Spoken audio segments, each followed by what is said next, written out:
الحمد لله الذي جعل الليل والنهار خلفة لمن أراد أن يذكر أو أراد شكورا. أشهد أن لا إله إلا الله وحده لا شريك له وكان بعباده خبيرا بصيرا. وأشهد أن سيدنا ونبينا محمدا عبده ورسوله أرسله الله للناس بالحق بشيرا ونذيرا. اللهم صل وسلم على سيدنا محمد وعلى آله وصحبه أجمعين. أما بعد، فيا عباد الله، أوصي نفسي وإياكم بتقوى الله وطاعته لعلكم تفلحون. قال الله تعالى في كتابه الكريم: أعوذ بالله من الشيطان الرجيم، بسم الله الرحمن الرحيم. يا أيها الذين آمنوا اركعوا واسجدوا واعبدوا ربكم وافعلوا الخير لعلكم تفلحون. صدق الله العظيم. Para hadirin, para pecinta Allah, para pecinta Rasulullah sallallahu alaihi wasallam, kira kata yang paling pantas untuk kita haturkan kehadirat Allah Subhanahu wa taala yang maha mulia, sang pencipta kita semuanya, kecuali ungkapan syukur dan pujian kepadanya atas segala kebaikan Allah yang dilimpahkan kepada kita semuanya, baik segala kebaikan Allah yang langsung darinya maupun segala kebaikan Allah melalui perantara seluruh makhluknya. Untuk itu marilah terus kita berazam, bertekad kuat untuk menjadi hamba yang terbaik di sisinya, menjadi hamba Allah yang pandai bersyukur atas segala nikmatnya dengan meningkatkan kualitas keimanan dan ketakwaan diri kita hanya kepada Allah Subhanahu wa taala. Hadirin ahbab Rasulullah sallallahu alaihi wasallam, dalam surah Al-Hajj ayat 77 yang saya bacakan tadi, ya ayyuhalladzina amanu ruk'u wasjudu wa'budu rabbakum waf'alul khaira la'allakum tuflihun. Ini merupakan salah satu ayat yang dengan ayat yang pendek mengandung 4 perintah sekaligus, yang menjadi 4 pokok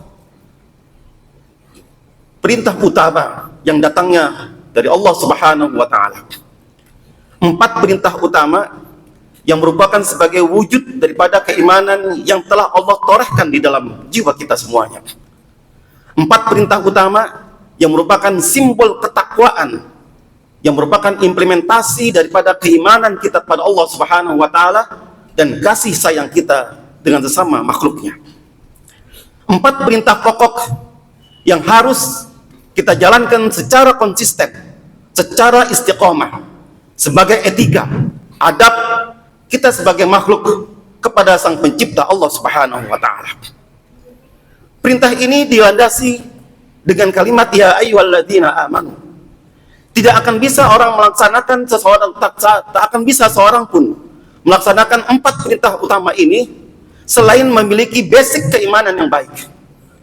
Ya ayyuhalladzina amanu merupakan seruan harmoni yang Allah Subhanahu wa taala sampaikan kepada hamba-hambanya yang memiliki kekuatan ketauhidan dan juga berkomitmen dengan berpegang teguh kepada syariat yang dibawa oleh baginda Nabi besar Muhammad sallallahu alaihi wasallam.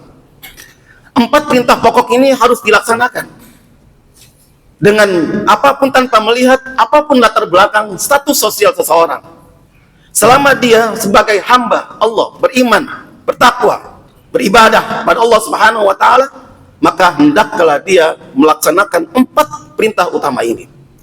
Selama kita masih menikmati segala fasilitas yang Allah Subhanahu wa taala berikan, fasilitas Allah yang ada dalam tubuh kita, fasilitas yang ada di luar tubuh kita, maka seyogyanya kita menjaga 4 perintah utama ini.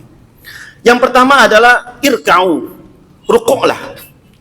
Kalimat rukuk menunjukkan sebuah aktivitas merundukkan atau menundukkan kepala yang sejajar dengan punggung sebagai simbol memuliakan, menghormati. Salah satunya adalah ketika Allah Subhanahu wa taala memerintahkan kepada para malaikat dan juga iblis untuk memberikan penghormatan kepada Nabiullah Adam alaihissalam. Wa idh qulna lil malaikati isjudu li Adam fasajadu illa iblis aba wastakbara wa kana minal kafirin. Ruku adalah sujud horizontal. Rasa memuliakan, menghormati segala bentuk ciptaan Allah Subhanahu wa taala tanpa melihat latar belakang penciptaan itu sendiri. Malaikat yang Allah Subhanahu wa taala diciptakan dari cahaya, tidak peduli menghormati atau memuliakan Nabi Allah Adam alaihissalam yang tercipta dari lumpur hitam. Selama perintah itu datangnya dari Allah Subhanahu wa taala, maka sepenuhnya dilaksanakan. Berbeda dengan iblis yang menghormati seseorang masih melihat daripada latar belakangnya, yang merasa dirinya terbuat dari bahan yang lebih mulia dibandingkan dengan Nabiullah Adam alaihissalam. Sehingga dengan melihat latar belakang penciptaan Nabiullah Adam alaihissalam, aba wastakbara wa kana minal kafirin. Iblis tidak mau menolak perintah Allah dan merasa sombong atas bahan penciptaannya yang lebih baik daripada Nabiullah Adam alaihissalam. Inilah ruku horizontal yang Allah Subhanahu wa taala perintahkan kepada kita semuanya, menghormati, memuliakan semua makhluk hidup dengan melihat siapa penciptanya, tanpa melihat latar belakang sosial, baik dia fakir maupun miskin, baik itu dia ada di perkotaan maupun di pedesaan.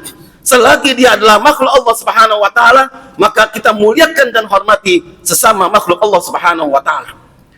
Bukankah Rasulullah sallallahu alaihi wasallam ketika bersama para sahabat, kemudian terdapat iringan jenazah orang mukmin, Nabi berdiri memberikan penghormatan. Kemudian tidak lama lagi ada iringan jenazah yang membawa jenazah orang Yahudi, Nabi berdiri dan memberikan penghormatan. Bukankah itu wujud sujud horizontal sebagai wujud penghormatan memuliakan kepada sang pencipta daripada makhluk itu sendiri? Hadirin ahbab Rasulullah sallallahu alaihi wasallam. Yang kedua adalah wasjudu, dan bersujudlah. Bersujud yang disimbolkan di dalam salat dengan meletakkan bagian tubuh yang paling tinggi kepada titik rendah sejajar dengan bagian tubuh yang paling rendah, yaitu kaki. Manusia selama ini membanggakan apa yang ditorehkan daripada akal pikirannya. Manusia membanggakan, menyombongkan apa yang ditorehkan daripada hasil pemikirannya, hasil kontemplasinya, hasil buah karya, mega karyanya. Tetapi ketika di hadapan Allah Subhanahu wa taala menjalankan ibadah sujud, maka kemuliaan yang dibanggakan oleh manusia harus berada dalam titik terendah sejajar dengan telapak kaki kita. Sujud merupakan simbol pergerakan ketaatan secara totalitas dan penuh ketulusan kepada sang pencipta, dan menunjukkan litazallul wal ibadati lahu, dan menunjukkan kerendahan diri kita dan penghambaan diri beribadah kepada Allah Subhanahu wa taala. Bahwasanya akal pikiran yang Allah Subhanahu wa taala berikan tidak akan dapat berfungsi dengan baik kalau tanpa ada kuasa dan juga kehendak Allah Subhanahu wa taala. Akal yang kita banggakan di hadapan Allah Subhanahu wa taala, kita tempatkan berada dalam tempat yang paling rendah, litazallul, merendahkan bagian yang selama ini kita banggakan, merendahkan bagian tubuh yang selama ini kita puja dan puji. Di hadapan Allah Subhanahu wa taala, bagian tubuh itu direndahkan. Ini sebagai etika adab kita pada Allah Subhanahu wa taala, bahwa tak layak bagi manusia untuk memakai satu helai kain pun, satu benang kesombongan pun terhadap manusia atau bahkan terhadap Allah Subhanahu wa taala, dengan merendahkan yang disimbolkan dengan sujud sebagai simbol ketaatan, merendahkan diri di hadapannya dan juga penghambaan diri hanya kepada Allah Subhanahu wa taala. Kemudian yang ketiga, hadirin ahbab Rasulullah sallallahu alaihi wasallam, wa'budu rabbakum, dan sembahlah Tuhanmu yang Maha mengatur. Ini adalah perintah utama, tujuan utama mengapa kita diciptakan. Merupakan bagian perintah utama mengapa kita berada di muka bumi ini.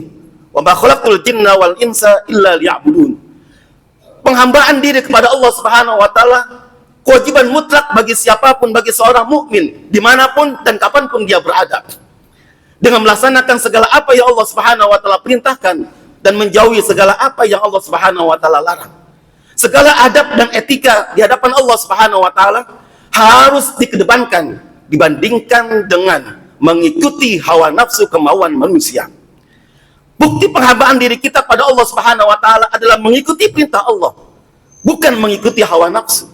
Bukankah kita berkomitmen kepada Allah Subhanahu wa taala setidaknya 17 kali